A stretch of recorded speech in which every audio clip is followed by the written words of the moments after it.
है पीटता है, जैसा भी है मेरा पति मेरा देवता है। शाम के 7 बज चुके थे। आज पड़ोस वाली सालू के घर से जोर जोर से आवाजें आ रही थी, लेकिन ये आवाज हर रोज की आवाज से अलग थी। कुछ तो अलग हो रहा था। उस घर में बैठे बैठे बस शिमला कायास ही लगाए जा रही थी। अक्सर सालू के चीखने चिल्लाने की आवाजें आती थी। वो अपने आप को अपने शराबी पति से बचाने के लिए आवाजें लगाती थी, जबकि पति उसे मारते हुए अपने आप को उसका देवता भगवान जाने क्या क्या समझता था। जब शिमला से बर्दाश्त नहीं हुआ तो उसने अपने घर के बाहर निकलकर देखा तो सालू के घर के बाहर भीड़ इकट्ठा थी, जबकि सास वहां खड़े लोगों से मदद मांग रही थी। कोई तो बचाओ उसे, यहाँ खड़े खड़े क्या तमाशा देख रहे हो, कोई तो मेरी मदद करो। क्या हुआ अम्मा जी, काहे शोर मचा रही हो? अचानक शिमला ने पूछा। अरे शिमला बिटिया, अच्छा हुआ तू आ गई, बचा ले आज तू मेरे बेटे को, बचा ले। अम्मा शायद आप गलत बोल रही हो, बेटे को नहीं मेरी बहू को बचा ले। आप यही कहती थी, शिमला ने जवाब दिया। उसकी बात सुनकर अम्मा बोली, अरे ना शिमला, आज बहू को नहीं, आज तो मेरे बेटे को ही बचा ले। आज तो मेरी बहू पर काली माता सवार हो गई है। देख कितनी बुरी तरह से मेरे बेटे को मार रही है। तुझे तो वो भाभी जी कहती है, शायद तेरी ही बात मान ले। मेरी तो वो आज सुन भी नहीं रही है। मेरी देवी जैसी बहू को आज पता नहीं क्या हो गया है। अम्मा की बात पर शिमला को यकीन नहीं हुआ, पर वो अंदर से आ रही बचाव बचाव की आवाजें तो पुरुष की ही थी, या फिर यूं कह सकते हैं कि मोहन की ही थी। आखिर शिमला अंदर गई तो वाकई नजारा बदला हुआ था। सालू पर वाकई काली माता सवार थी। बाल बिखरे हुए, साड़ी का पल्लू कमर में खोसे हुए पूरी काली माता लग रही थी। जिस लठ से पति हर रोज उसे मारता था, उसी लठ को लेकर अपने पति की अच्छी खासी धुलाई कर रही थी और साथ ही साथ बोले जा रही थी, तू और देवता, तू तो इंसान कहलाने लायक भी नहीं है। आज तुझे ना छोड़ने वाली मैं, मेरे सीधेपन का बहुत फायदा उठाया है तूने। समझता क्या है अपने आप को? बीवी हूँ तेरी, तेरे घर की नौकरानी नहीं कि तू जो अपनी मनमर्जी में आएगा वो करेगा। तब तक अम्मा जी सालू के सामने आकर गिड़गिड़ाते हुए बोली, अरे सालू, तू तो देवी है, अपने पति की कितनी सेवा करती है, उसके लिए कितने व्रत और उपवास करती है, उसे देवता का स्थान देती है, और तू ही आज लठ से उसे मार रही है। अम्मा जी, पत्नी देवी तब तक होती है जब तक पति देवता होता है, पर आपका ये राक्षस बेटा तो मेरी छाती पर शौतन लाकर बिठाए दे रहा है और मैं इसे देवता मानकर पूछती रहूं। काहे अम्मा जी, हाथ पैर तोड़कर ना बैठा दो। उसे कहती कहती सालू लठ लेकर मोहन पर वार करने लगी तो शिमला ने आकर उसे रोक लिया। अरे बस कर सालू, कितना मारेगी? देख मार मार के सुझा दिया है उसको तूने। आखिर बात क्या हो गई? तेरे लिए तो तेरा पति देवता था ना, फिर आज क्यों मार रही है? ये देवता या राक्षस? अरे मैंने इस जैसे निकम्मे इंसान को भी अपना देवता माना, अपने सिर आंखों पर बिठाया, इसकी मार खाई, पर हमेशा ये सोचकर चुप रह गई कि कम से कम इसके नाम का सिंदूर तो मेरी मांग में है, कम से कम सुहागन तो हूँ। ये मुझे कितना मारता था, फिर भी इसके परिवार को अपना मानकर हमेशा मैंने अपनी जिम्मेदारी निभाई। लेकिन ये मेरी छाती पर सौतन लेकर आ गया और लाकर उसे मेरे ही कमरे में मेरे ही बिस्तर पर बिठा दिया। ऊपर से डंके की चोट पर कह रहा है कि उससे शादी करूंगा। कहते हुए सालू की आंखों से आग बरस रही थी। आखिर गलत भी तो नहीं कह रही थी। कितनी बुरी तरह से मोहन मारता था उसे, फिर भी उसे सिर आंखों पर बिठाए रखती थी। और ये तो शिमला ने उस दिन अपनी आंखों से साक्षात देखा था। उस दिन सालू रसोई में काम कर रही थी, जबकि शिमला उसकी सास के पास बैठकर बातें कर रही थी। तभी दरवाजे पर दस्तक हुई। इस समय कौन आया होगा? काम भी नहीं करने देते हैं, हमेशा काम के समय ही कोई ना कोई आ जाता है। कहती कहती सालू ने जाकर दरवाजा खोला तो सामने मोहन खड़ा हुआ था। खड़ा क्या था, लड़खड़ा रहा था। न आंखें पूरी तरह से खुल रही थी और ना ही पैर जमीन पर टिक रहे थे। पूरी तरह से शराब के नशे में धुत था।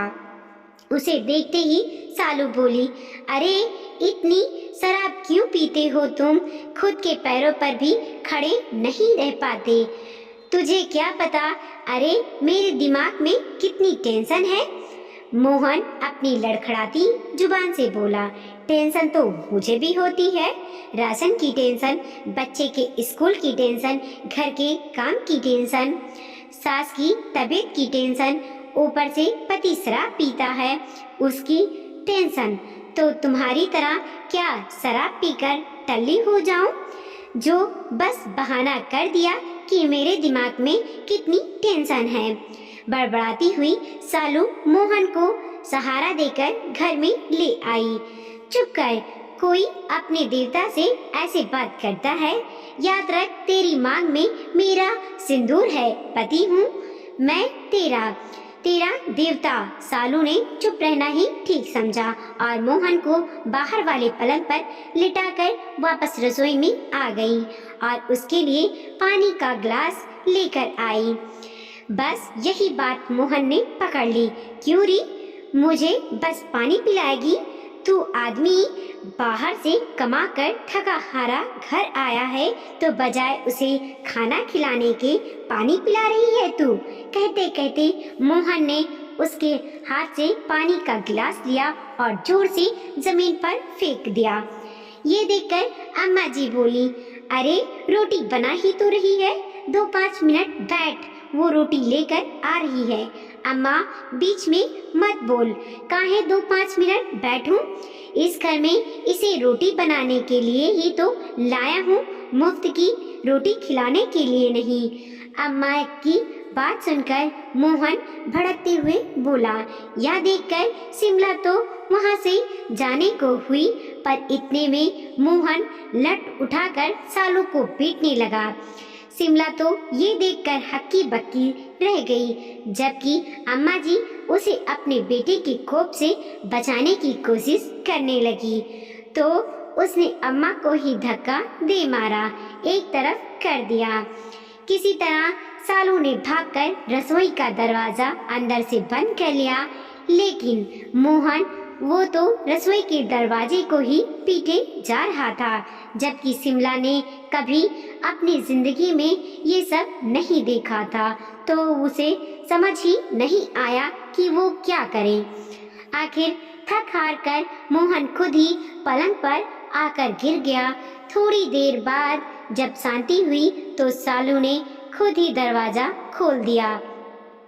शिमला ने कुछ मदद के लिए कहा तो सालू बोली, आप रहने दो भाभी जी, ये तो इनका रोज का है, अब बस हम भी खाना खाकर सोएंगे। सालू ने इतनी आसानी से ये सब कह दिया कि शिमला को कुछ समझ में ही नहीं आया। वो चुपचाप अपने घर आ गई। दूसरे दिन वट सावित्री व्रत था। जब वो मंदिर पूजा के लिए गई तो वहाँ सालू को देखकर हैरान रह गई। सालू पूरा श्रृंगार कर वट सावित्री की पूजा करने आई थी। शिमला तो एक पल सोचती ही रह गई कि अगर मेरा पति मेरे साथ ऐसा करे तो मैं तो कभी उसके लिए पूजा ना करूं। और ये सालू, तुमने भी व्रत रखा है? शिमला के मुंह से अचानक निकल ही गया। हाँ भाभी जी, आखिर मैं भी तो सुहागन हूँ। मैं भी तो अपने पति की लंबी उम्र के लिए व्रत रखूंगी। पर कल तो उसने कहते कहते शिमला चुप हो गई। आप भाभी जी, मारता है पीटता है, पर जैसा भी है मेरा पति है, मेरे लिए देवता है। वो है तो ही तो समाज में मेरा सम्मान है, कहकर सालू पूजा करने लगी। शिमला तो उसे देखती ही रह गई। पति इतना मारता था, पर फिर भी पता नहीं किस मिट्टी की बनी थी सालू, कभी उसको छोड़कर नहीं जाती।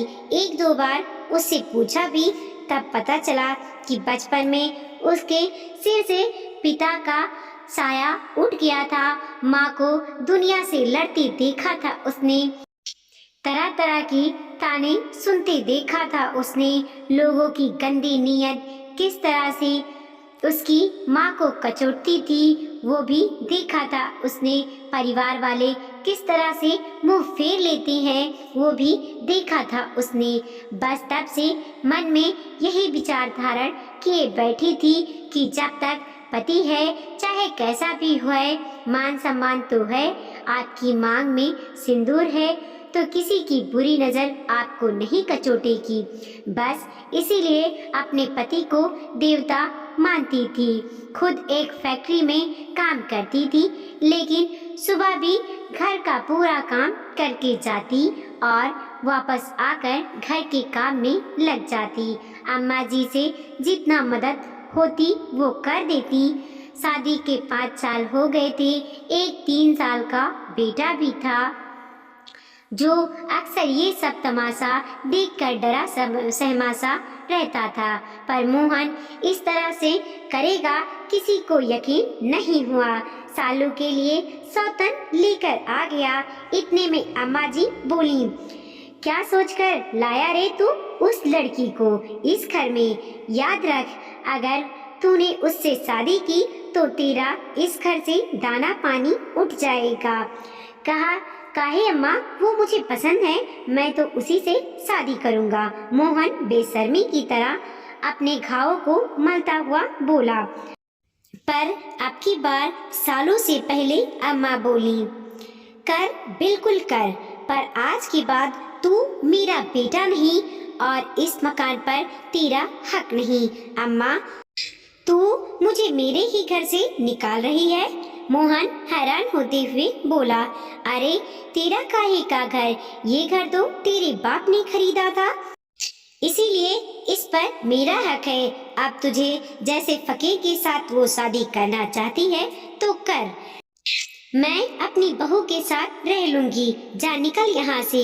हाँ हाँ, जा रहा हूँ, अपने दम पर खुद ही मकान बना लूंगा, पर शादी तो उसी से करूंगा। ये सारा तमाशा तो वो लड़की भी देख और सुन चुकी थी। जैसे ही मोहन ने उसे बुलाया, उसने बाहर आकर जवाब दिया, तेरे पास है ही क्या जो मैं तुझसे शादी करूंगी? महीने का 20,000 रुपया कमाता है।